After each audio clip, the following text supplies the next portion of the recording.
Hello dear students, in this video we are discussing your worksheet number 91 for class 9 science 26 Feb 2021 को scheduled है।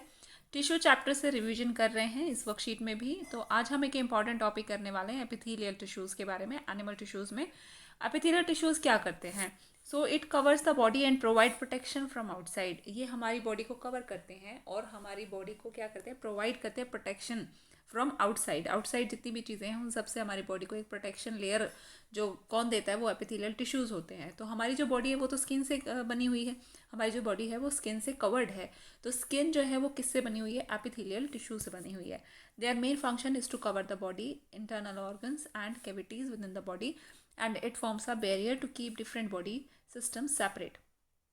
तो दो main functions क्या हैं कि एक तो ये हमारी बॉडी को कवर करने के लिए, हमारे जो इंटरनल ऑर्गन्स हैं और जो कैविटीज़ हैं हमारी बॉडी को, उनको प्रोटेक्ट करने के लिए, उनके कवर करने के लिए ये एक फंक्शन है इसका इंपॉर्टेंट। और दूसरी बात ये कि it forms a barrier to keep different body systems separate. हमारे जितने भी हमारे बॉडी के अंदर जो सिस्टम्स हैं उनको सेपरेट रखने के लिए भी एपिथेलियल टिश्यूज काम करते हैं। The skin and the lining skin and the lining of mouth, lining of blood vessels, lung alveolis etcetera are all made up of epithelial tissues. तो एपिथेलियल टिश्यूज़ जो हैं उसी से ही हमारी जो स्किन है वो बनी है, हमारे माउथ की इनर लाइनिंग वो भी उसी से बनी हुई है, हमारे ब्लड वेसल्स की यानी कि जो हमारे आर्टरीज वेन्स हैं उनकी जो इनर लाइनिंग्स हैं उन वो भी किससे बनी है? एपिथेलियल टिश्यू से बनी हुई है। लंग एल्वियोलीज ये सब एपिथेलियल टिश्यू से ही बनी हुई हैं। अब आगे है types of epithelial tissues. Epithelial tissues के जो टाइप्स हैं वो 4 हैं। Squamous epithelial and stratified squamous epithelial tissue बना है और forms inner lining of the mouth and oesophagus, blood vessels and alveoli. तो जो हमारे inner lining of mouth oesophagus है यानी कि हमारी फूड पाइप जो है, और जो ब्लड वेसल्स एंड एल्वियोलीज हैं उन सब की जो लाइनिंग है वो किससे बनी है? वो squamous epithelial and stratified squamous epithelial tissue से बनी हुई है। कॉलुमिनर एपिथेलियल जो है उससे बेटा forms lining inner lining of the intestine and respiratory tract. हमारे इंटेस्टाइन और रेस्पिरेटरी ट्रैक्ट की जो इनर लाइनिंग है वो किससे बनी है? कॉलुमिनर एपिथेलियल से। कुबॉइडल एपिथेलियल जो है it forms inner linings of the duct of salivary gland. हमारी जो स्लाइवरी ग्लैंड है उसकी डक्ट की इनर लाइनिंग्स और किडनी ट्यूब्यूल्स की भी इनर लाइनिंग्स क्यूबॉइडल एपिथेलियल से बनी हुई है, जैसे कि नाम आपको बताता है। तो कुबॉइडल कैसे होते हैं? कुबॉइड की शेप में, और कॉलुमिनर जो है वो लंबे इस तरीके के शेप में होते हैं। फिर आती है बात ग्लैंडुलर एपिथेलियल की। दे forms glands like slavery glands. जो हमारे स्लेवरी ग्लैंड्स हैं वो ग्लैंडुलर एपिथेलियल टिश्यू से बने होते हैं। आगे बात आती है कनेक्टिव टिश्यूज़ की। तो कौन कौन से और क्या क्या काम करते हैं ये? The tissues whose cells are loosely spaced and are embedded in intercellular matrix. तो कनेक्टिव टिश्यूज़ क्या हैं? वो लूजली स्पेस्ड होते हैं, बल्कि उनके जो बीच में स्पेस होता है वो टाइटली पैक्ड नहीं होते। और कहाँ एम्बेडेड होते हैं? इंटरसेलुलर मैट्रिक्स में एम्बेडेड होते हैं। और ये 2 components of a connective tissue दे रखे हैं नीचे आपको। तो कंपोनेंट्स ऑफ कनेक्टिव टिश्यू यानी कि कनेक्टिव टिश्यू किन किन से मिलकर बने होते हैं? तो 2 चीज़ें हैं, एक तो सेलुलर कंपोनेंट से और दूसरा इंटरसेलुलर मैट्रिक्स से ये बने होते हैं। मेनली जो इनके टाइप्स की बात करें तो 6 टाइप्स हैं। तो सबसे पहले बात करेंगे ब्लड की। It has a liquid matrix known as plasma. तो हमें पता है कि हमारे ब्लड में जो लिक्विड मैट्रिक्स होता है उसको प्लाज्मा कहते हैं। And plasma is a yellowish fluid. Plasma जो होता है वो एक येलोइश फ्लूइड या लिक्विड आप बोल सकते हो उसको, इन विच 3 डिफरेंट टाइप्स ऑफ सेल्स होती हैं। हमारा जो प्लाज्मा है वो येलो कलर का एक लिक्विड या फ्लूइड आप बोल सकते हो वो होता है, और उसके अंदर 3 तरह के सेल्स होते हैं, एक आरबीसी, डब्ल्यूबीसी और प्लेटलेट्स होते हैं ना। और bones, it is a strong and non flexible tissue. Bone क्या है? एक स्ट्रॉन्ग और नॉन फ्लैक्सिबल टिश्यू है, ठीक है। कार्टिलेज अगर बात करें तो it's a solid matrix, is compose of proteins and sugars. Cartilage जो है वो प्रोटीन और शुगर से बना होता है, due to which it is a strong and flexible tissue. वो स्ट्रॉन्ग होता है बट फ्लैक्सिबल होता है, ठीक है। अब ऐसे ही लिगामेंट्स की और टेंडेंस हैं, तो दे आर फाइब्रस टिश्यूज़। ये फाइब्रस टिश्यूज़ होते हैं। एरोलर टिश्यू होते हैं, it fills a space inside the organs. हमारे ऑर्गन्स के बीच में जो भी स्पेस रहता है उसको फिल करने के लिए एरोलर टिश्यूज़ होते हैं। फिर एडिपोज टिश्यूज़ क्या करते हैं? It store fats in the body. हमारी बॉडी के अंदर जो फैट स्टोर करना है वो काम किसका? एडिपोज टिश्यूज़ का है।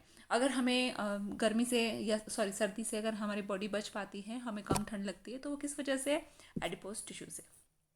ओके, तो अब आगे बढ़ेंगे हम अपने क्वेश्चंस की तरफ। तो ये हमारा नया पैटर्न है, नए पैटर्न से जो क्वेश्चंस आए हुए हैं इन क्वेश्चंस को आप अच्छे से समझें कि एजर्शन रीजन क्वेश्चन क्या है। सबसे पहले मैं आपको बता दूं यहीं पर जो क्या लिखे हुए हैं इंस्ट्रक्शंस, इनको आप आज ही समझ लें ताकि एग्जाम में आपका टाइम बचेगा।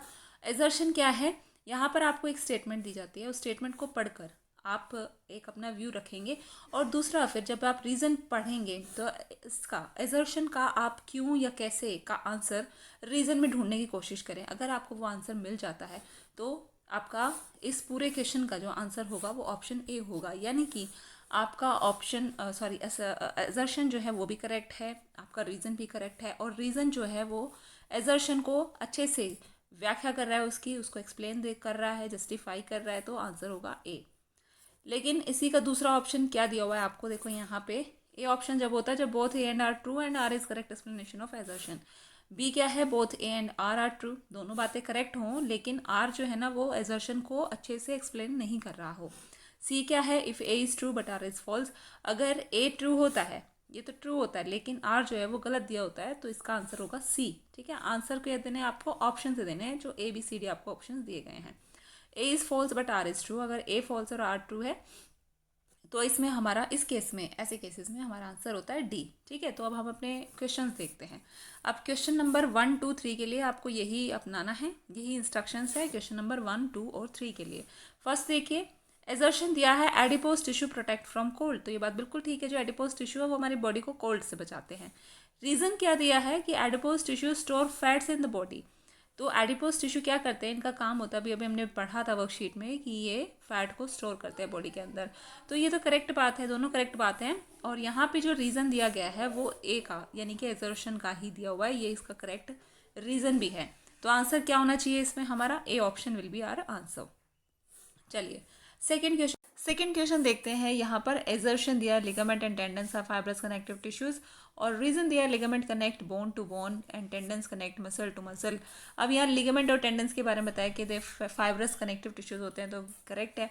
लिगामेंट जो है वो करते हैं बोन टू बोन कनेक्ट, और टेंडन्स क्या करते हैं, मसल टू बोन कनेक्ट करते हैं, बट कनेक्टिव टिश्यूज हैं, इस बारे में कोई एक्सप्लेनेशन नहीं दी गई है।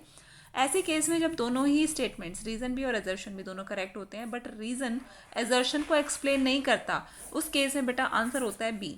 तो यहाँ ऑप्शन आपका बी करेक्ट आंसर होगा। थर्ड क्वेश्चन देखिए, lining of intestine consist columnar epithelial, तो ये बात तो सही है, लेकिन lining of blood vessels formed by cuboidal epithelial, तो ये बात रॉन्ग है। ऐसे केस में आंसर सी होता है, जब ए ट्रू होता है, एजर्शन करेक्ट होता है और रीजन जो है गलत होता है, तो option C will be the answer.